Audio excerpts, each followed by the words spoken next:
नमस्कार, मी वंदना मेजवानीमध्ये तुम्हा सर्वांचं खूप खूप मनापासून स्वागत. तर आज आपण बनवूया पायनॅपल शिरा. तर चला तर मग त्यासाठी लागणारे साहित्य पाहूया.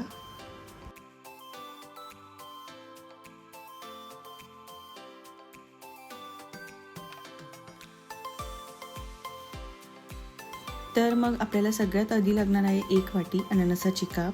इथे मी 1 वाटी जाड रवा घेतला आहे. अर्धी वाटी साखर ही तुम्ही तुमच्या आवडीप्रमाणे कमी जास्त करू शकतात. अर्धी वाटी साजूक तूप, बदामाचे तुकडे, केसर, 1 ग्लास पाणी, 1 टेबलस्पून पायनॅपल इसेन्स आणि चिमूटभर फूड कलर. सगळ्यात अगोदर एका कढईमध्ये 4 टेबलस्पून तूप घेतलं आहे. तूप गरम झाल्यावर त्यामध्ये 1 कप रवा चांगला खरपूस होईपर्यंत परतून घेऊ. रवा 10 मिनिट मंद आचेवर असा परतवून घेतलेला आहे. रवा चांगला खरपूस झाल्यानंतर मी एका डिशमध्ये काढून घेतला आहे. छान बारीक खरपूस भाजल्यानंतर आपण एका डिशमध्ये काढून घेऊ. आता आपण सगळ्यात पहिले कढईत 2 ते 3 टेबलस्पून तूप घालूया.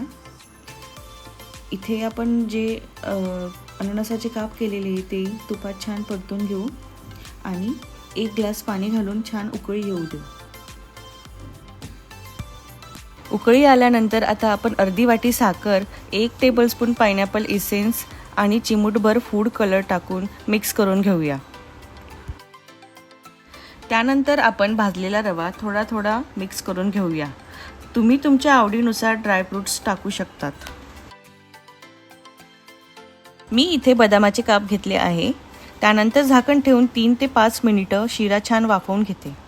तुम्ही बघू शकता अतिशय सुंदर असा शिऱ्याला टेक्स्चर आणि कलर आलेला दिसतोय. चला तर मग सर्व करून टेस्ट करूया.